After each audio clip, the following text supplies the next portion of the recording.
नमस्कार, आप सभी का स्वागत है। आप देख रहे हैं न्यूज 24 का डिजिटल प्लेटफॉर्म बिहार झारखंड। मैं हूं आपके साथ अंशी आनंद। देखिए, बिहार में शिक्षकों को लेकर मुझे लगता है गाही बगाई हर वक्त एक सियासत होती है, लेकिन एक सवाल सबके जहन में रहता है, क्या वाकई सिर्फ शिक्षकों के नाम पर सियासत होगी या शिक्षकों की समस्या को लेकर समाधान भी होगा। लेकिन एक जो इशारा किया गया है सरकार की तरफ से, एक सवाल उठ रहे हैं, क्या वाकई एक ट्रम्प कार्ड कहा जा सकता है कि महागठबंधन की तरफ से पास किया जाएगा। जी हाँ, नियोजित शिक्षकों की बात की जाए, उन्हें राज्यकर्मी का दर्जा दिया जा सकता है, ऐसा इशारा किया गया है और आने वाले वक्त में हो सकता है इस पर मुहर भी लग जाए। और इसी पर आज हम चर्चा करेंगे और मैं चाहूंगी कि हमारे दर्शक ज्यादा से ज्यादा इस पर अपने कमेंट्स भी करें, क्योंकि देखिए, जब भी नियोजित शिक्षकों की बात आती है, कई बार बस आश्वासन मिलता है, उनके हाथ में कुछ नहीं मिलता। चर्चा करने के लिए हमारे साथ डॉक्टर संजय कुमार जुड़ चुके हैं, जो कि राजनीतिक विशेषज्ञ हैं, चंदन सिंह प्रवक्ता आरएलजेपी से, राहुल कुमार जुड़ चुके हैं प्रवक्ता आरएलजेडी से, मनोज कुमार जुड़ चुके हैं कार्यकारी अध्यक्ष प्राथमिक शिक्षक संघ की तरफ से, राजेश सिंह जुड़ चुके हैं प्रवक्ता बीजेपी की तरफ से, एजाज अहमद जुड़ चुके हैं प्रवक्ता आरजेडी की तरफ से। सबसे पहले तो आप सभी का स्वागत है और मैं ये सवाल चाहूंगी कि सबसे पहले मनोज कुमार जी इसका जवाब दें, क्योंकि मनोज कुमार जी बहुत लंबा वक्त और इंतजार भी बहुत लंबा। अब सरकार हो सकता है शिक्षकों के जरिए ही नैया पार भी लगे 2024 की बात की जाए, ये टफ फाइट है। तो क्या वाकई आपको लगता है कि जो इशारा किया गया है उसकी आ सकती है शिक्षकों के झोली में? अंजलि जी, सवाल साफ नहीं हुआ, क्या कह रहे हैं? क्या उम्मीद कर रहे हैं आप लोग कि राज्यकर्मी का दर्जा मिल जाएगा शिक्षकों को?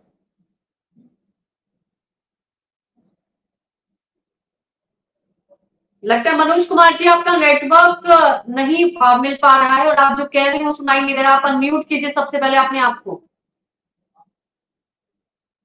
मनोज जी, ठीक है, मनोज जी के पास बाद में जाएंगे, एजाज जी करो कर लेते हैं। एजाज जी, क्या समझे ये ट्रम्प कार्ड, क्योंकि ये आप भी जानते हैं कि बिहार में अगर जनता का प्यार और जनता का वोट बटोरना है तो एक बहुत बड़ा मुद्दा रहा है हमेशा से। क्या समझे एजाज जी कि सिर्फ अभी भी एक इशारा ही किया जा रहा है, तो ये बहुत लंबा इंतजार किया है इन शिक्षकों ने? एजाज देखिए अंजलि जी, सबसे बड़ी बात यह है कि हमारी सरकार इस बात के प्रति संकल्पित है कि नफरत को जब हटा करके हमने रोजगार परक राजनीति को बढ़ावा दिया और स्पष्ट रूप से जुमलाबाज पार्टी को आज कहीं ना कहीं कटघरे में खड़ा होना पड़ रहा है। ये हमारे द्वारा जो कार्य किए जा रहे हैं उसके कारण। जब हमने नौकरियां देना शुरू की बिहार में सरकार बनते ही, तो भारतीय जनता पार्टी से अब नौजवान सवाल पूछते हैं कि कहाँ गया मेरा रोजगार, और भारतीय जनता पार्टी के लोग बगल में निकल जाते हैं, उनको जवाब नहीं सूझता है, क्योंकि उनके पास कुछ करने का था नहीं और किए भी नहीं। सबसे बड़ी बात यह है कि हर साल 2 करोड़ रोजगार की बात करने वाली भारतीय जनता पार्टी 9 सालों में 18 करोड़ रोजगार होना चाहिए, दिया है ऑन रिकॉर्ड। भारत सरकार के आंकड़े के अनुसार 7,22,131। इसी से समझ लीजिए कि कितना बड़ा इन्होंने जुमलाबाजी किया और नौजवानों को किस तरह से भ्रम में रख करके ठगी का शिकार बनाने का काम किया। और वो भारतीय जनता पार्टी नफरत और नफरत के माहौल को बनाए रखकर नौजवानों को उसी में उलझाए रखना चाहती है। लेकिन हम नौजवानों को नफरत से निकाल करके कहीं ना कहीं रोजगार की ओर लाने का काम किया और रोजगार देने की दिशा में हमारी सरकार का जो संकल्प है वो दिख रहा है। और स्पष्ट रूप से अभी आप देख रही है कि जो शिक्षकों की बहाली हो रही है बीपीएससी के माध्यम से 1,70,000, उसका रिजल्ट आने वाला है। के तुरंत बाद 70,000 का फिर विज्ञापन निकलने जा रहा है और जो सिपाहियों की भर्ती हो रही है वो अक्टूबर महीने से उसकी प्रक्रिया शुरू हो जाएगी। और स्वास्थ्य विभाग के माध्यम से हम 1.5 लाख के करीब स्वास्थ्य व्यवस्था को बेहतर करने के दृष्टिगत हम बहाली करने जा रहे हैं। और बात यह है, 2 दिन पहले जो एक छोटा सा सवाल की बैठक हुई, उसमें हमने स्पष्ट से जो आईजीआईएमएस में इलाज कराने के लिए गरीब वर्ग के लोग आते थे, जो कहीं ना कहीं गांव और देहात से आते थे, जिनको कोई पूछने वाला नहीं था, उनके इलाज में कितनी कठिनाई होती थी, उनके लिए हमने सिर्फ रजिस्ट्रेशन फीस रखा है उनके ऑपरेशन के फीस को हमने माफ कर दिया, उनको दवाई का मुफ्त। राजीव जी इसका जवाब देते हैं। राजीव जी क्या एनडीए कार्यकाल में कुछ भी संभव नहीं हो पा रहा है, जब महागठबंधन में सब कुछ संभव होता हुआ दिखाई दे रहा है? राजीव जी आप अनम्यूट कर लीजिए, आपका ऑडियो नहीं आ रहा, आप अनम्यूट कीजिए, आप म्यूट पे।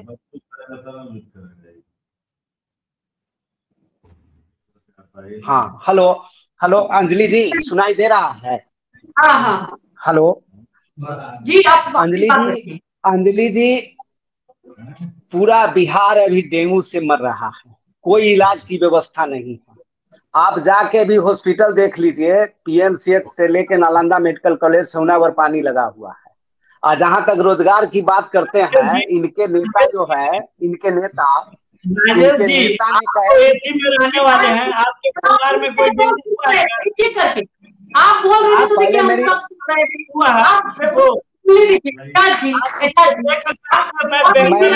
मैंने आपकी बात को सुना है, मेरी बात को सुनिए। अजी सुनने की कैपेसिटी नहीं है जो आप पर बात कीजिए। अंजलि जी 9 साल में अंजलि जी जरा इनको देखिए ओझा जी, बहुत गलत बात है। आपके लिए आपका भाषण हम लोग बड़ा धैर्य से सुने हैं, आप आराम से सुनिए और सुनने की क्षमता रखिए महोदय। चर्चा संभव नहीं हो पाएगा। अभी राजनीति को बोलने दीजिए, उसके बाद अभी तो बोलना शुरुआत नहीं किए हम लोग।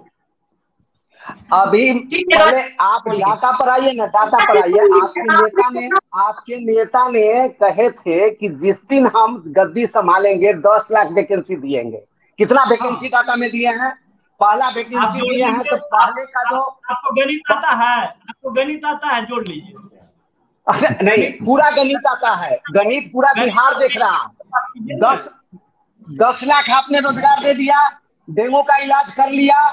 बिहार में जो पिछला 16 साल का आपका राज रहा है, अभी लॉ एंड ऑर्डर की स्थिति को देख लीजिए। परसों एक दलित महिला के साथ क्या हुआ है सो देख लीजिए। आप विकास की बात करते हैं, आसमा के ब्याह में खुरपी का गीत क्यों गा रहे हैं? नहीं, हम रोजगार की बात कर रहे हैं। आप जिस प्रवक्ता कौन बना देता है? ये प्रवक्ता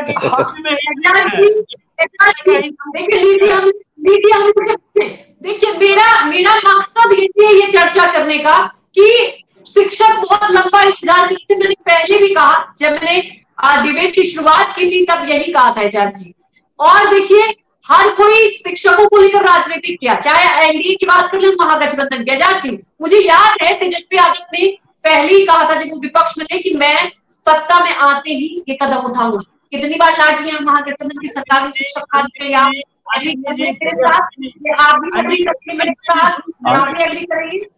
अंजलि जी सुन लीजिए ना।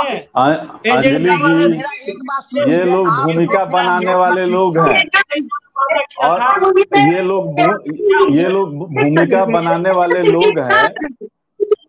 तमाम शिक्षक भी सुन रहे हैं। मैं ये जानना चाहती हूँ जाजी, चारा मिला है क्या? राज्यकर्मी का दर्जा मिलेगा? उसके बाद मैं राजेश सिंह जी को भी पूरी बात कहनी हूँ। अंजलि जी, आप इससे पहले कभी डिबेट करती थी इस मुद्दे पर? ये सरकार की गंभीरता के कारण ही डिबेट का मुद्दा बना। सरकार करने जा रही है और सरकार इस मामले में गंभीर है। ये सरकार तो पिछले 1 साल से काम कर रही है, शिक्षा के लिए क्या किया बनाते हैं? ये राजनीति का विषय नहीं है, ये हमारा कर्तव्य है और उस कर्तव्य की ओर हम आगे बढ़ रहे हैं। स्पष्ट रूप से हमारी जो सोच है वो सुनवाई या कार्रवाई वाली सरकार की सोच और स्पष्ट हम स्वागत करते हैं। ठीक है, चंदन सिंह जी कुछ कहना चाह रहे हैं, उसके बाद राजेश सिंह जी के बात भी जाएगी। चंदन सिंह जी। अंजलि जी, देखिए, राष्ट्रीय जनता दल भूमिका बनाने में बहुत माहिर है और हमारे भाई साहब तो बता ही दिए हैं कि तेजस्वी प्रसाद यादव पहली कलम से 10 लाख रोजगार दे रहे थे। पता नहीं वो कलम कहाँ गया। गांधी मैदान में बांटते हुए वो नियुक्ति पत्र भी हम लोगों ने देखा है। लेकिन अब सुन लीजिए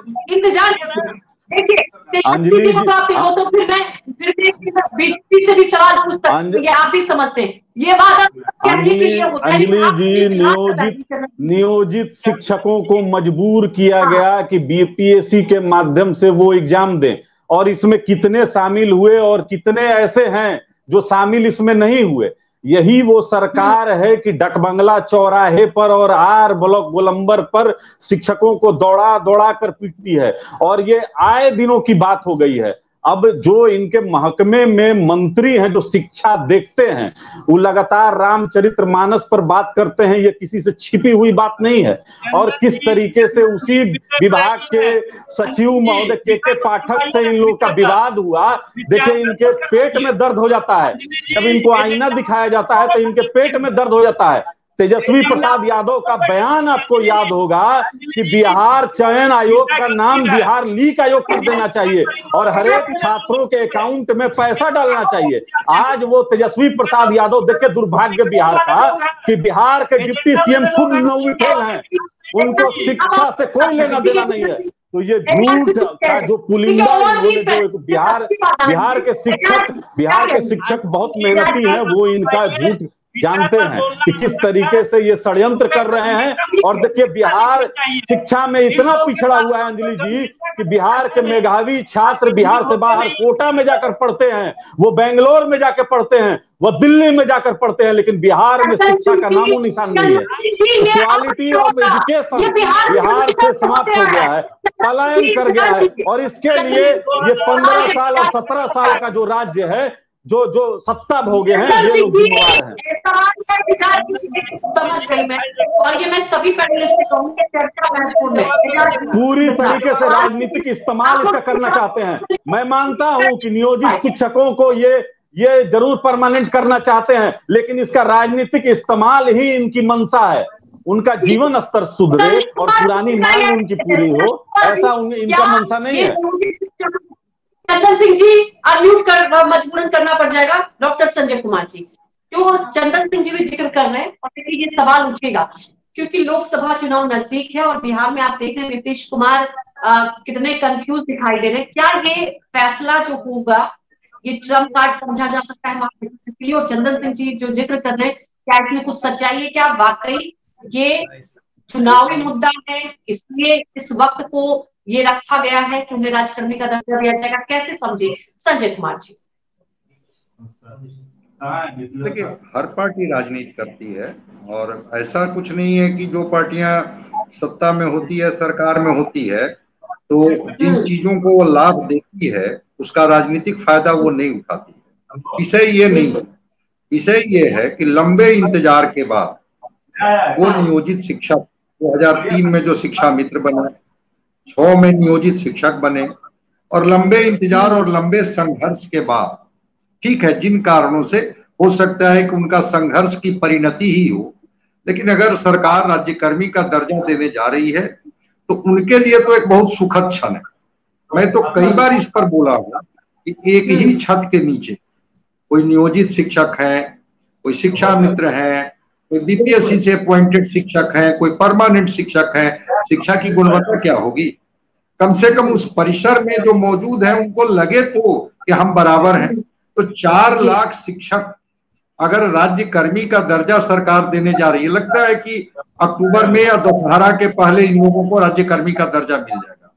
तो पहले तो मैं उन शिक्षकों को जिन्होंने एक लंबा संघर्ष किया और लंबे दिनों तक अपनी सेवाएं दी, ठीक है कोई व्यक्ति अगर 15 साल, 16 साल, 17 साल तक अपनी सेवा देता है और एक शिक्षक के तौर पर वो निर्माण का काम कर रहा है लगातार, तो उसके बाद उसको मैं मानता हूं इस रूप में कि ठीक है उनकी एक उपलब्धि है, लेकिन हम इसको हर चीज को राजनीति के नजरिए से न देखें। नियोजित शिक्षक इंतजार में थे, जब बीपीएससी से शिक्षकों की नियुक्ति की जा रही थी उस समय भी मामला आया था कि क्या नियोजित, और सरकार ने कहा था कि सरकारी शिक्षकों को भी अगर ये बीपीएससी जब तक वो क्वालिफाई नहीं करेंगे तब तक उनको राज्यकर्मी का दर्जा नहीं देंगे। इन्होंने संघर्ष किया और दबाव समूह का भी रोल होता है।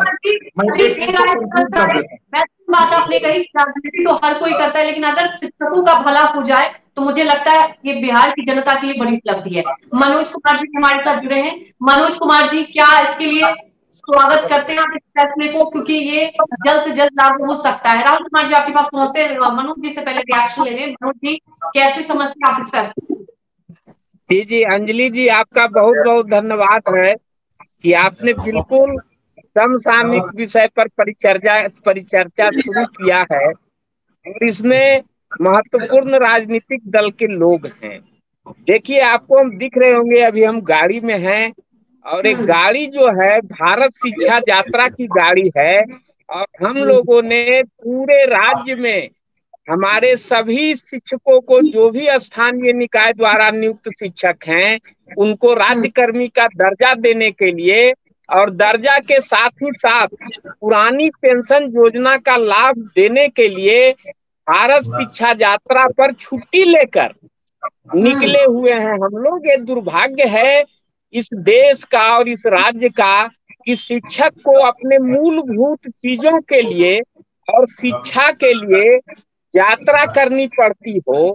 हम सभी राजनीतिक दल के लोगों से कहना चाहेंगे और हम मुख्यमंत्री के इस घोषणा का जो यहाँ कर रहे हैं, अभी मुख्यमंत्री द्वारा डायरेक्ट तो नहीं आया है, लेकिन इधर उधर से हम लोगों की जानकारी जो मिल रही है हम लोगों को, उसमें है कि सरकार ने मन बनाया है शायद कि जो भी स्थानीय निकाय द्वारा नियुक्त शिक्षक हैं उनको राज्यकर्मी का दर्जा देने का।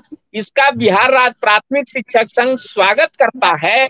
साथ ही साथ आपके चैनल के माध्यम से बिहार के माननीय मुख्यमंत्री, जो कि समझिए कि काफी संवेदनशील व्यक्ति हैं, उनसे यह भी मांग करता है, और जो प्रवक्ता लोग हैं ये तो पार्टी के मुंह होते हैं, ये हमारी बातों को पार्टी तक पहुंचाते हैं, इन लोगों से भी हम अपील करना चाहेंगे कि आप राज्यकर्मी के दर्जा के साथ ही साथ हमारे शिक्षकों को और बिहार के जो भी कर्मचारी, पदाधिकारी और शिक्षक हैं सभी को पुराना लाभ देने के लिए भी माननीय मुख्यमंत्री से कहें, और सभी जो है निश्चिंत होकर जो हमारे शिक्षक हैं वो काम कर सके। अभी से मैं आपको बधाई दे देती हूँ, हालांकि जल्दबाजी है क्योंकि देखिए अभी मुख्यमंत्री की तरफ से कुछ नहीं कहा, लेकिन उम्मीद कर रहे हैं हम लोग भी कि जल्द ये फैसला लिया जाएगा।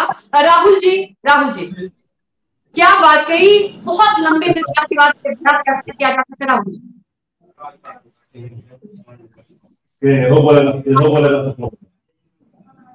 अंजलि जी, मैं चाहूंगा कि जब मैं अपनी बात कहूं तो कम से कम एजाज अहमद जी उसमें हस्तक्षेप नहीं करेंगे, क्योंकि उन्होंने यहाँ पर एक सवाल उठाया कि यहाँ कैसे कैसे लोग प्रवक्ता बना दिए जाते हैं।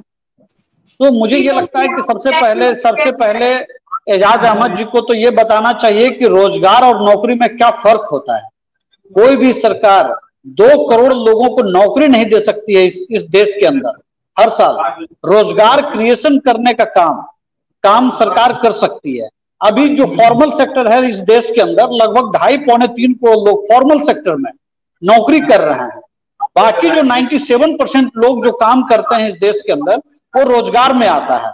और रोजगार का डाटा ये है कि पिछले ईपीएफओ और एनपीएस का जो डाटा है, पिछले 4 साल में भारत में 5.2 करोड़ रोजगार क्रिएट हुए हैं। नौकरी हर जगह दी जा रही है, देश के अंदर भी, बिहार के अंदर भी। अब रही बात शिक्षकों की, माफी के साथ जी राहुल जी, जब मुझे याद है विधानसभा चुनाव पूरा था, तेजस्वी यादव ने सबसे पहले युवाओं के रोजगार की बात की थी कि अगर हम सरकार, उसके बाद बौछार लग गई थी बिहार की सियासत में, और मुझे बहुत खुशी मिली थी कि पहली बार बिहार में नौकरी को लेकर चर्चा हुई थी। उस वक्त बीजेपी की तरफ से भी नौकरी की बात कही गई थी, जेडीयू की तरफ से हम इतने लाख को रोजगार। तो सवाल ये उठता है कि अभी तक तो एनडीए की सरकार चला रही थी बिहार में, ऐसा तो कुछ था नहीं कि एनडीए नहीं चला रही थी। तो मैं अंजलि जी युवा कितने मजबूर हैं, आप देखते हैं कितने पलायन कर रहे हैं। ठीक है, तेजस्वी यादव सवाल सबसे कि सत्ता पक्ष में अभी तेजस्वी यादव, लेकिन सवाल तो ये एनडीए से भी बनता था ना, उस वक्त भी ये सवाल जस के तस बने थे। राहुल जी, आप अपनी बात को कंटिन्यू कीजिए, क्योंकि हम यहाँ अंजलि जो एनडीए से जो सवाल है वो बिल्कुल जायज है, उसमें कहीं कोई वो नहीं है। आपको मैं बताऊं कि जब पिछली बार इस स्कूल में, जिसकी बात अभी कर रहे थे संजय जी, कि किसी भी स्कूल में 4 तरह के नौकरी वाले लोग हैं। एक बीपीएससी जो लालू जी के समय में शिक्षक भर्ती हुआ था, उसके बाद 4 लाख से ज्यादा शिक्षक जो आज बिहार सरकार की नौकरी में है वो एनडीए के दौरान के हैं। आप बताइए ना, पूरे बिहार के अंदर जब लालू जी की सरकार थी तो कितने लोगों को नौकरियां मिली। ये बिहार में नीतीश कुमार जी और एनडीए की सरकार रही है जिन्होंने बिहार के अंदर लाखों लाख लोगों को, पुलिस से लेकर के आपको नगर निगम से लेकर के शहरी निकायों से लेकर के हर जगह उन्होंने नौकरियां दी। आप किसी भी कार्यालय में चले जाएंगे आपको लोग मिलते हैं। महत्वपूर्ण बात यह है कि पूरे बिहार के अंदर माननीय नीतीश कुमार जी ने जो मॉडल अपनाया था शिक्षकों की भर्ती का, वो निश्चित तौर पर बहुत ही विरोधाभासों वाला था। फर्जी सर्टिफिकेट्स अभी भी 80-85 हजार का मामला है, और बजाय इन पे काम करने के हमारे शिक्षा मंत्री दिन रात रामचरितमानस को कैसे जहरीला बताया जाए, कैसे पोटेशियम साइनाइड बताया जाए, उस पे उनका पूरा ध्यान है। एजाज जी थोड़ा धैर्य रख लीजिए, आपको फिर मौका आएगा। आप दूसरे के समय में इतना क्यों बोलते हैं? एजाज जी राहुल जी भी बहुत देर से सबको सुन रहे थे, उन्होंने देखिए धैर्य रखा। यहाँ पर डिबेट नहीं हो रहा है, यहाँ पर डिबेट हो रहा है बेहतरी के लिए, यहाँ पर रोजगार राहुल बताया कि जब आप जानते भी नहीं है सचिव और शिक्षा मंत्री में सीधे सवाल आते, उन्होंने जिक्र किया। एजाज जी थोड़ा देर धैर्य रख लीजिए। एजाज जी थोड़ा देर धैर्य रख लीजिए। क्या धैर्य रखेंगे बताऊं मैं? देखिए पूरे बिहार के अंदर हजारों स्कूल में शारीरिक शिक्षक भर्ती किए गए हैं, वो आज भी 8,000 रुपए की नौकरी पर वो नौकरी कर रहे हैं बिहार सरकार के अंदर। दर्जनों बार उन पर लाठियां चल चुकी है पटना के अंदर। बिहार के जो शारीरिक शिक्षक हैं वो आज भी परमानेंट तो छोड़ दीजिए, बाकी शिक्षकों के बराबर वेतन पाने के लिए परेशान हैं। और आपके शिक्षा मंत्री, आपके स्वास्थ्य मंत्री जो इतना क्रेडिट लेते हैं, वो कहां चले जाते हैं जब इन शारीरिक शिक्षकों की जब बात आती है?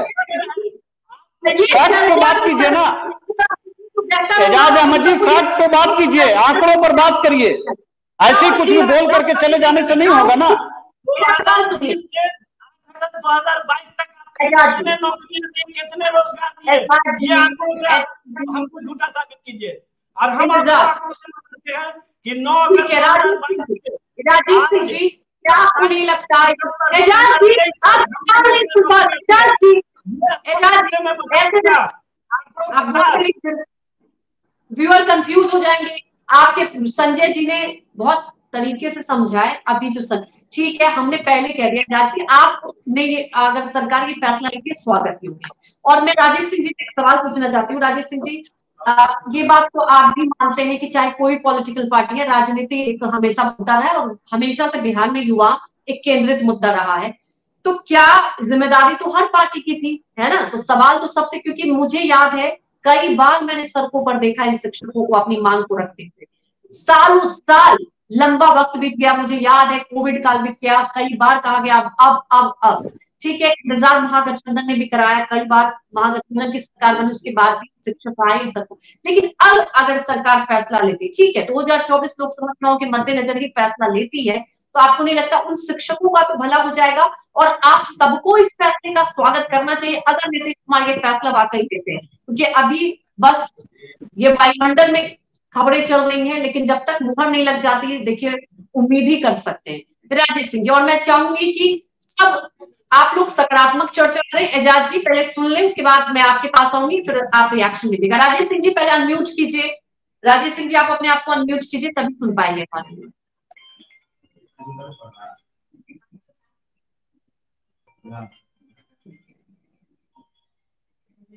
राजेश सिंह जी क्या आप सुन पा रहे हैं सवाल? राजेश सिंह जी से संपर्क नहीं हो रहा है, तो संजय जी से इसका रिएक्शन ले लेते हैं, उसके बाद में एजाज जी। अच्छा ठीक है, आप कुछ कहना चाह रहे हैं चंदन जी, बोलिए।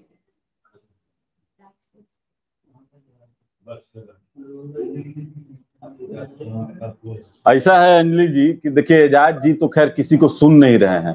अब बिहार पटना के बगल में खुसरूपुर में एक दलित महिला का क्या कहा जाता है कि बड़ा उसके साथ बदसलूकी हुआ, और आप समझिए कि हम बोल नहीं, ऑन कैमरा हम बोल नहीं सकते हैं, ऑन कैमरा हम बोल नहीं सकते हैं, लेकिन आप समझिए कि दुर्भाग्य देखिए कि जिस सत्ता में एजाज जी बैठे हैं, इन्हीं की पार्टी की कार्यकर्ता उस परिवार की है।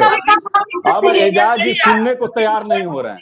अब एजाज जी सुनने को तैयार नहीं हो रहे। अब एजाज जी सुनने को तैयार नहीं। हम लोग तो चाहते हैं कि आज का जो बहस है नियोजित शिक्षक को राज्यकर्मी का दर्जा मिले। ये इस पैनल में जितने भी लोग हैं सभी लोग चाहते हैं कि बहुत लंबा संघर्ष इनका रहा है, इनको इनका हक मिलना चाहिए। लेकिन क्या वो चंदन सिंह जी एक इंतजार कीजिए, राजेश सिंह जी बहुत देर से बोलना चाह रहे हैं। सवाल मेरा उनसे था और मैं अंजलि जी हमारी पार्टी एक सेकेंड, कई बार आप लोग डिबेट में आते हैं, जो हम जिस मुद्दे पे कर रहे हैं ना अगर उसी मुद्दे पे केंद्रित रहे हमारा डिबेट तो हमारे व्यूअर के लिए अच्छा होगा, क्योंकि बड़ा मुद्दा है और मैं चाहती हूँ लंबे इंतजार के बाद शिक्षकों को ये सौगात मिले। राजेश सिंह जी आपने मेरा सवाल सुना होगा, जल्दी से जवाब दीजिए। अंजलि जी आपने देखा होगा कि पिछले 2 महीना पहले हमारी सरकार ने रोड पर जानवर की तरह हमारे सीनियर लीडर के मारे हैं और शिक्षक के मुद्दा लेके ही हम लोग रोड पर आए थे कि इनको जो है राजकर्मी का दर्जा दिया जाए। यदि राजकर्मी का दर्जा दे रहे हैं जो अभी तक हवा में है, इनका कोई भी काम जब तक धरातल पर नहीं आएगा, जब तक शिक्षक को राजकर्मी का दर्जा मिल नहीं जाता, तब तक हमारी पार्टी और हमारा मांग जारी रहेगा। इस शिक्षक के कल्याण की बात होगी, लेकिन जहां तक शिक्षा की बात होगी, जैसे रात को दिन से मतलब नहीं है, उसी तरह इनकी पार्टी को शिक्षा से कोई मतलब नहीं है। आप जरा गौर कीजिएगा मेरी बात को कि जब से इनके पार्टी के शिक्षा मंत्री शिक्षा के बात छोड़ के धर्म की बात पर चले आते हैं।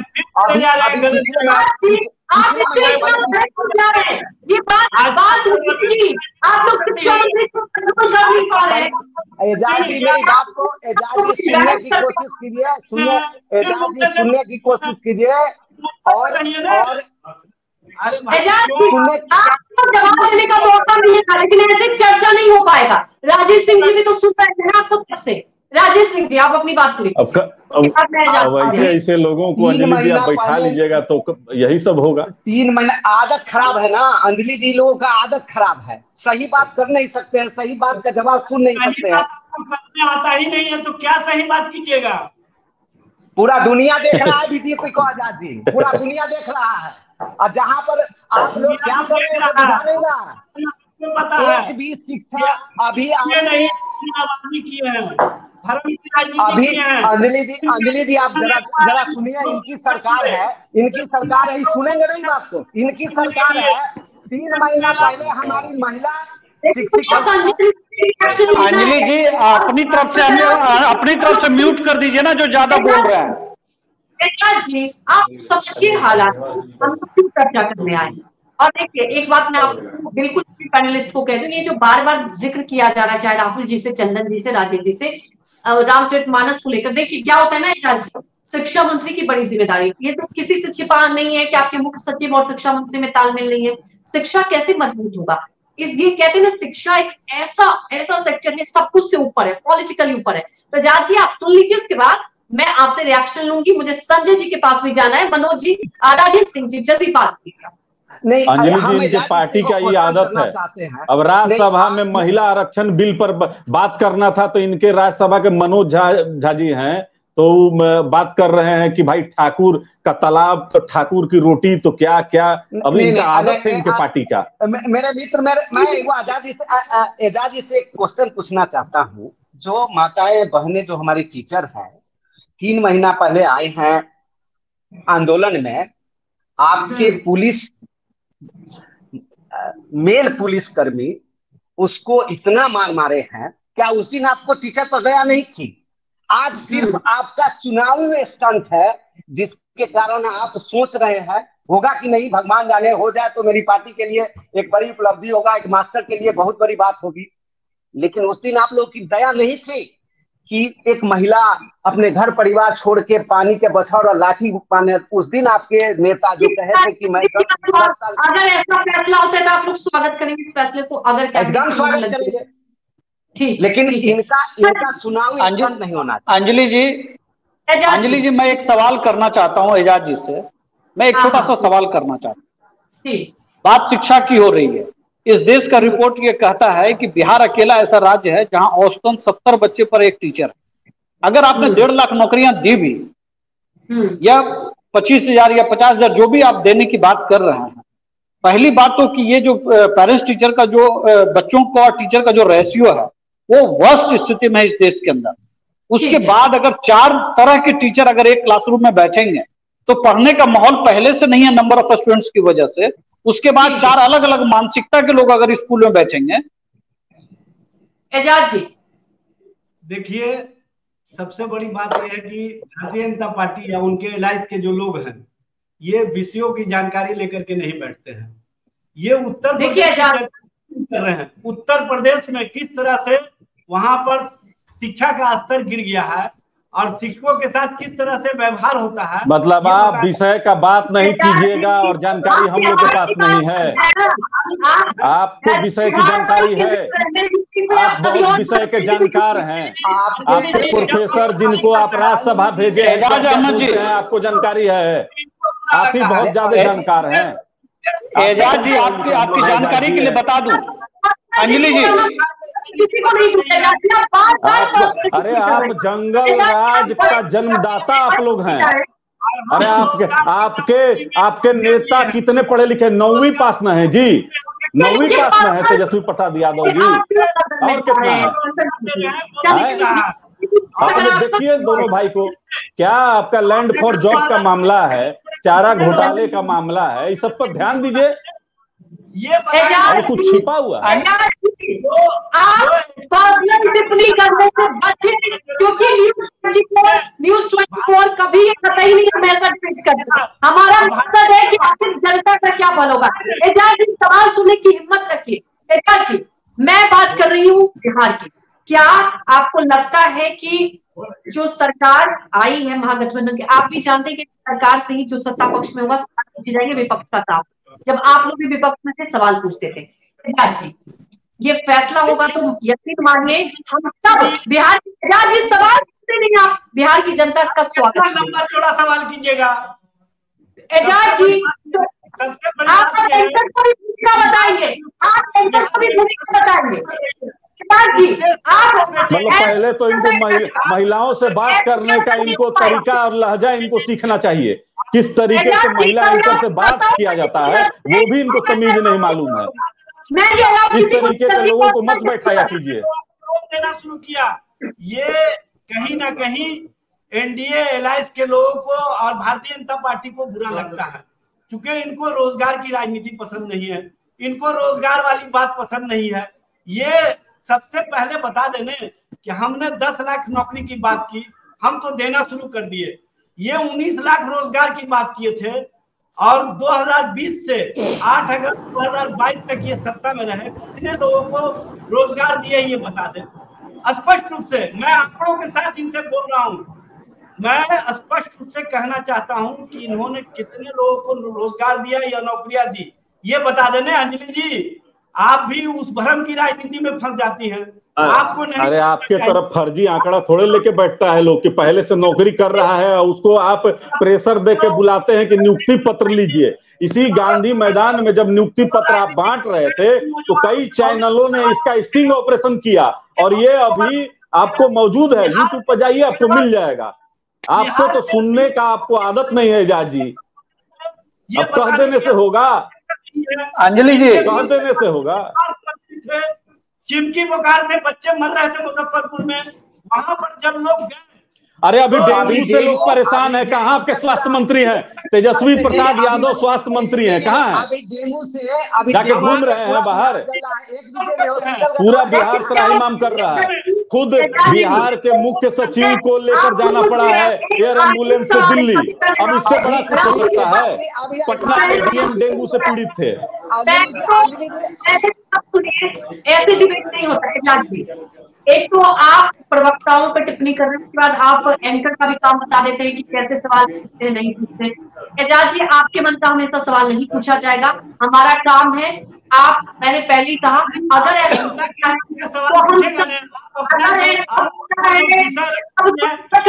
मैंने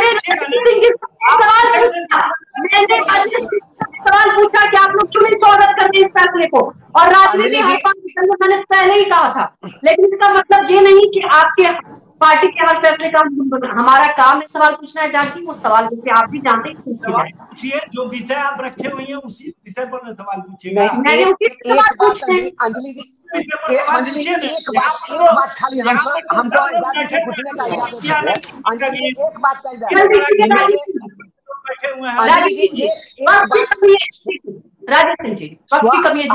जरा देखिए, जीवन का 3 मामूल चीज है, शिक्षा, स्वास्थ्य और आवास। शिक्षा का स्थिति देख रहे हैं बिहार में जो है, और स्वास्थ्य का स्थिति देखिए कि यदि बढ़िया स्वास्थ्य की व्यवस्था सरकारी में रहता तो चीफ सेक्रेटरी या पटना डीएम जाके प्राइवेट हॉस्पिटल में इलाज कराते। इन लोगों को तो पानी में डूब को मार जाना चाहिए, चुल्लूबर पानी में, कि पटना दिल्ली में एम्स को छोड़ करके प्राइवेट अस्पताल में, उस पर भी जवाब दे दीजिए। सब आदमी एम्स में इलाज कराते हैं, आपको जानकारी नहीं है। आपको एजाज जी मैं बता देता हूँ अबे एजाज जी देखिए, प्रोडक्ट है चरवाहा विद्यालय के, इनको समझ में नहीं आएगा क्योंकि उसी फिर आप टिप्पणी कर रहे हैं ना।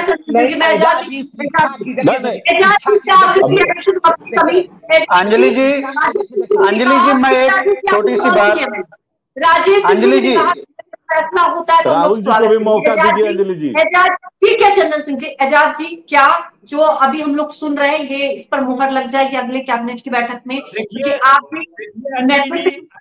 मैं आश्वस्त करता हूँ हमारी सरकार सुनवाई और कार्रवाई वाली सरकार है, और कार्रवाई होते हुए दिखेगा, और आप भी खुश होंगी और आपके परिवार के जो शिक्षक होंगे वो भी खुश होंगे कि चलिए हमारे भलाई का काम महागठबंधन सरकार ने किया, और इसके लिए आपको थैंक्स करना होगा महागठबंधन सरकार को। आप चेहरे पर मुस्कुराहट लाइए, बिहार के भविष्य के लोगों के साथ जो खिलवाड़ करने वाले लोग हैं उनके साथ मत खड़ी होइए, बिहार का भविष्य बनाने वालों के साथ खड़े होइए, और बिहार का भविष्य ये देखिए आपको भी सजेशन दे रहे हैं, आपको भी सजेशन दे रहे हैं, ये शिक्षा का ज्ञानी है ना, ये खुद शिक्षा का ज्ञानी है। अंजलि जी मैं कुछ बोलूं क्या? बोलिए राहुल जी बोलिए, नहीं तो समय समाप्त हो जाएगा। अंजलि जी मैं 2 बात मैं कहना चाहता हूँ। अंजलि जी 2 बात मैं कहना चाहता हूँ। अभी इन्होंने उत्तर प्रदेश का सवाल उठाया शिक्षा व्यवस्था का। बिहार के अंदर 70 बच्चों पर एक शिक्षक। बस मैं एक आंकड़ा में बोल रहा हूँ, मैं सिर्फ एक आंकड़ा शिक्षा से जुड़ा हुआ कंपैरेटिव स्टडी है बिहार और उसका, बस एक लाइन सुन लीजिए।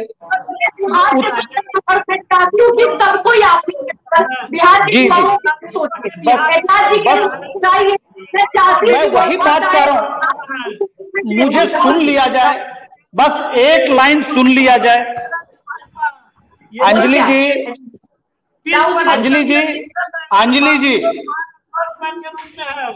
चंदन जी इसीलिए खुश हैं कि हम। चलिए एजाज जी थोड़ा सा समय दे दीजिए। राहुल जी अभी हाँ एजाज जी बस मैं एक लाइन कह देता हूं। आपने कहा कि बिहार की सरकार सुनवाई और कार्रवाई वाली सरकार है।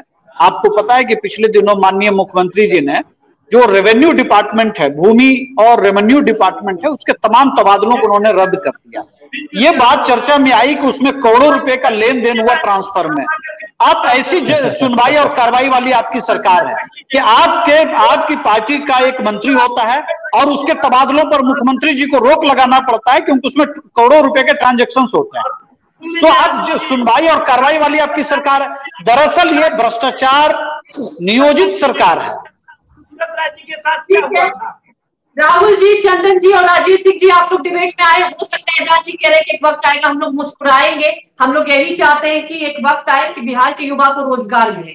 और बड़ा सवाल यह है कि देखिए मीडिया ना इधर है ना उधर है, मीडिया सीधा जनता के लिए सवाल पूछने के लिए है और वो सवाल पूछा जाएगा। बहुत बहुत धन्यवाद आप सभी का हमारे साथ जुड़ने के लिए और इस चर्चा को आगे बढ़ाने के लिए। उम्मीद यही करते हैं कि आने वाले वक्त में शिक्षकों के लिए ये जो कदम उठाया जाएगा उनके लिए बहुत ज्यादा खुशनुमा तो होगा ही, एक लंबे इंतजार के बाद एक बड़ी उपलब्धि भी मिलेगी। धन्यवाद।